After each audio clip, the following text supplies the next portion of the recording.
मुंबईच्या माजी महापौर किशोरी पेडणेकर सध्या आपल्यासोबत आहेत. किशोरीताई, दोन्ही ठाकरे बंधूंच्या कार्यकर्त्यांमध्ये प्रचंड उत्साह होता, अजूनही आहे युतीसाठी, पण सध्या राज ठाकरे आणि देवेंद्र फडणवीसांची भेट होतीये. आपली प्रतिक्रिया?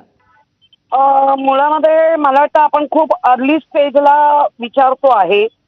भेट कुठल्याही कारणास्तव असू शकते आणि 90-95% कार्यकर्त्यांना दोन्हीकडच्या वाटतंय की आपल्या बरोबर म्हणजे मनसेला वाटतंय शिवसेना असावी, शिवसेनेला वाटतंय राष्ट्रवादी असावी. त्यामुळे येणारा काळ किंवा आजचा दिवस हे फार घाईने निर्णय दिल्यासारखा होईल. भेटी होत आहेत, होऊ दे, कुठल्या कारणासाठी आहे. आणि सगळ्यांनी सांगितलंय की आपली विश्वासता दोन्हीकडनं राहिली पाहिजे. अजूनही वरिष्ठ नेते ज्या दिवशी पहिला बॉल राजसाहेबांनी टाकला की आमची भांडणं महाराष्ट्राच्या याच्यासाठी असतील ती क्षुल्लक आहे. 100% त्यांची काय बीजेपी बरोबर भांडणं नाहीत, त्यांची काही एसएनसी ग्रुप बरोबर भांडण नाही. आणि ते म्हणाले ती क्षुल्लक आहेत माझी आणि उद्धवची, असं दोघांनी एकमेकांचा. मग त्यांनी उद्धवजींनी पण सांगितलं की हो आम्ही सगळी भांडणं मिटवायला तयार आहोत.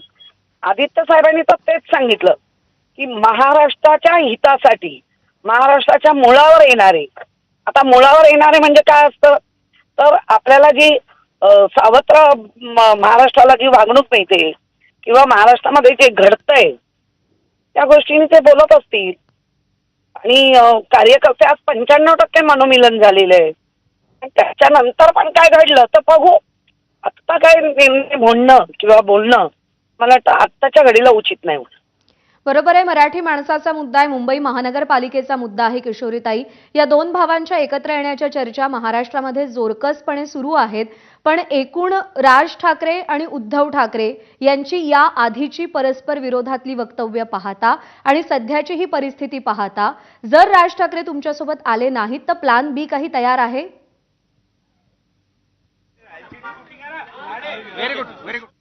सगळ्या शक्यता असतात.